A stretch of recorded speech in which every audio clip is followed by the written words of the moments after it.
Selamat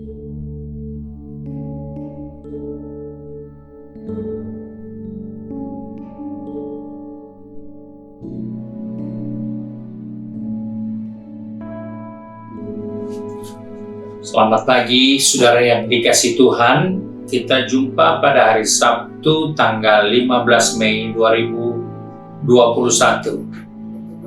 Pagi ini saya akan baca dari buku Kolose pasal 3 ayat yang kedua.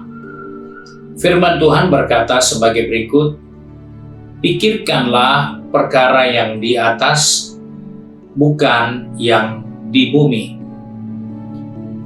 Kita menjumpai suatu nasihat firman Tuhan bahwa sebagai orang percaya ada hal yang kita tidak boleh abaikan, yaitu memikirkan perkara-perkara yang di atas dan bukan perkara-perkara yang di bumi.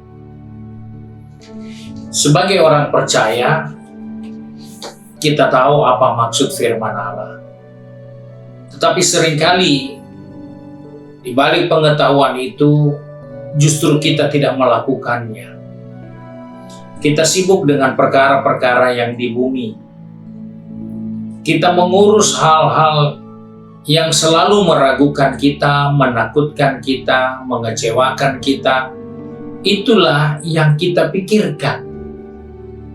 Namun dari sisi yang lain, Alkitab dengan jelas katakan, pikirkanlah perkara-perkara yang di atas.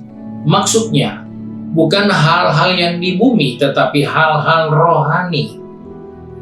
Dan hal-hal itulah yang perlu kita perhatikan dalam kehidupan ini. Karena kita seringkali begitu banyak waktu, begitu banyak dana yang kita keluarkan, kita habiskan hanya karena kita memikirkan yang di bumi. Sedangkan yang di atas, yang akan kita terima nanti, kita tidak pikir. Yang kita akan jalani nanti, kita tidak pikir. Yang kita sibukkan adalah yang sementara dan yang sekarang kita lihat ini. Saudara-saudara yang dikasihi Tuhan, seringkali hal ini membuat kita sebagai orang percaya berada di dalam persimpangan. Di tengah-tengah permasalahan yang makin hari makin bertambah, kita jadi ragu, apakah benar Tuhan mau pelihara saya?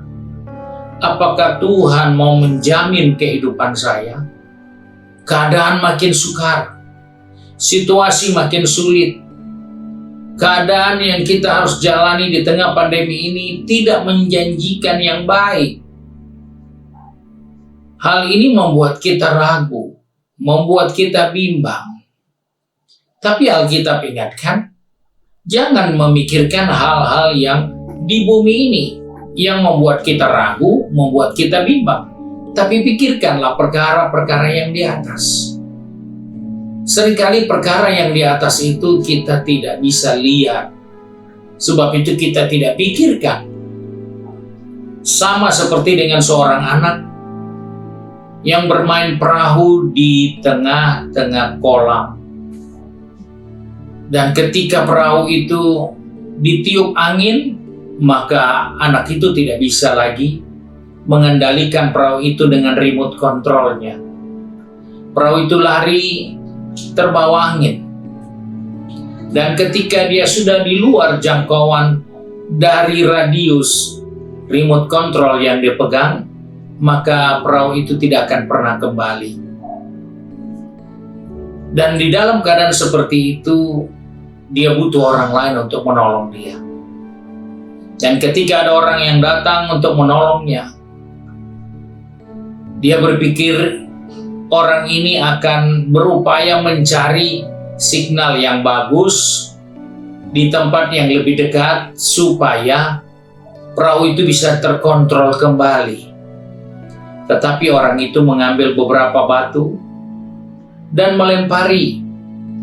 Batu itu melewati perahu yang terombang-ambing karena tidak bisa dikendalikan dengan remote control. Ketika perahu itu mendapatkan goncangan dari air, maka perahu itu beranjak mendekat ke tempat yang mereka bisa kontrol. Tetapi karena tadinya sudah terlalu jauh, maka diperlukan beberapa batu untuk membawa perahu ini makin dekat. Dan dalam proses melemparkan batu, anak itu berteriak. Anak itu tidak terima.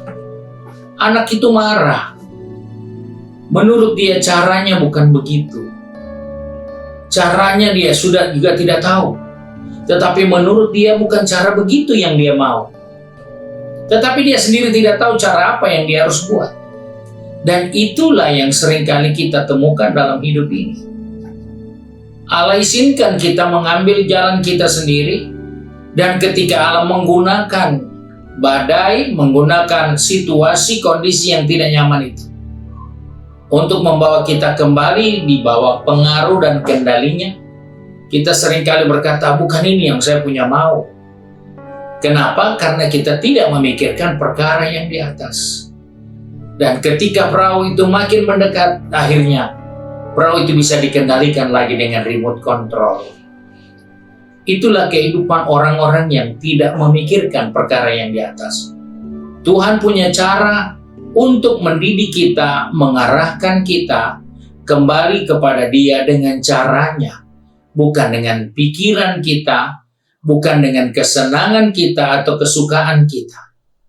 Sebagaimana dalam buku Ibrani 12, ayat 9 sampai ayat 11 berkata, selanjutnya dari ayah kita yang sebenarnya, kita beroleh ganjaran, dan mereka kita hormati. Kalau demikian, bukankah kita harus lebih taat kepada Bapa segala roh, supaya kita boleh hidup? Sebab mereka mendidik kita dalam waktu yang pendek, sesuai dengan apa yang mereka anggap baik. Tetapi Dia mengajar kita untuk kebaikan kita, supaya kita beroleh bagian dalam kekudusannya. Memang, tiap-tiap ganjaran pada waktu ia diberikan tidak mendatangkan sukacita, tetapi duka cita. Namun kemudian ia menghasilkan buah kebenaran yang memberikan damai kepada mereka yang dilatih olehnya. Di sini kita jumpai dalam buku Ibrani katakan, orang tua kita mengganjar kita, mendidik kita dalam waktu yang sementara. Itu adalah maksudnya untuk melatih kita. Demikian juga dengan Tuhan yang mendidik kita, mengajar kita untuk kebaikan kita. Itu adalah latihan-latihan supaya kita bisa hidup di dalam damai yang Dia siapkan bagi kita. Sebab itu kita diingatkan, pikirkanlah perkara yang di atas, bukan yang di bumi. Karena ketika pikiran kita jauh dari apa yang Allah inginkan, maka kita akan susah mengendalikan diri kita. Kita akan keluar dari kontrol Tuhan, karena kita memikirkan seperti cara orang dunia memikirkan dirinya. Mereka melakukan kebebasan, mereka melakukan kesenangan, mereka memuaskan hawa nafsunya, karena itulah yang mereka anggap menyenangkan buat mereka. Sedangkan kita, Allah mendidik kita, Allah melatih kita, Allah menghajar kita, supaya kita hidup di dalam kekudusannya. Dan di dalam kekudusan itulah, Dia melatih kita untuk kita memperoleh damai yang Dia berikan kepada kita di dalam latihan yang kita harus hadapi. Mungkin hari-hari ini kita sedang berhadapan dengan kondisi yang tidak nyaman. Lihatlah ini dari sudut pandang hal-hal yang di atas. Jangan melihat hal-hal yang di bumi, karena kita akan kecewa dengan keadaan yang ada. Tetapi jika kita melihat apa yang sedang kita jalani, kita melihat dari sudut pandang pikiran yang di atas, maka saya percaya, adakah yang mustahil buat Tuhan menolong kita? Adakah yang tidak mungkin Tuhan buat untuk kebaikan kita? Sebab itu mari pagi ini kita mau datang kepada Tuhan. Kembali kami datang kepada Bapa di surga dengan mengucap syukur karena oleh kasih setia Tuhan hari ini Engkau mengajar kami untuk memikirkan perkara-perkara yang di atas, bukan yang di bumi. Sebab itu Bapa, pegang tangan kami, pertetapkan langkah kaki kami, agar sepanjang hari kami fokus kepada hal-hal rohani, dan kami tidak terganggu oleh hal-hal duniawi yang cenderung membawa kami kepada kebimbangan, keraguan-raguan, ketakutan, dan tidak ada harapan. Sebab itu Bapa, kembali kami serahkan seluruh kehidupan ini, roh, jiwa, tubuh kami ke dalam tangan-Mu. Biarlah sepanjang hari ini, di tengah kegiatan kami, mencari nafkah, bekerja, bahkan studi, maupun melakukan tugas di rumah kami masing-masing, kami tetap mengarahkan pikiran kami kepada hal yang di atas. Karena kami percaya ketika kami bekerja, Engkau pun akan turut bekerja dengan kami. Ketika kami berbisnis, Engkau pun terlibat di dalam bisnis kami. Ketika kami belajar, Engkau pun terlibat di dalam kami belajar. Juga dengan kegiatan di rumah masing-masing, kami percaya Engkau terlibat di dalamnya. Sebab itu, kami bersyukur untuk kasih setia Tuhan. Terlebih untuk berkat-Mu yang Engkau sediakan bagi kami sepanjang hari ini. Biarlah nama-Mu dipermuliakan melalui kehidupan kami. Terima kasih untuk berkat-Mu. Kami berdoa di dalam nama Tuhan Yesus Kristus, Juru Selamat kami, Majikan yang baik dan setia. Haleluya. Amin. Puji Tuhan, besok adalah ibadah kita dimulai pada jam 8 pagi. Saudara dapat mengikutinya secara virtual melalui YouTube channel, Facebook page, dan juga Instagram. Dan sorenya kita bisa beribadah pada jam 5 sore. Dan seterusnya dalam minggu-minggu yang berjalan, kita akan ada doa untuk menantikan pencurahan kuasa Roh Kudus bagi kita sebagai janji Tuhan untuk kita yang hidup di zaman akhir ini.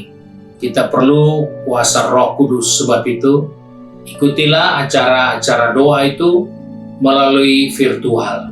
Tuhan Yesus memberkati kita.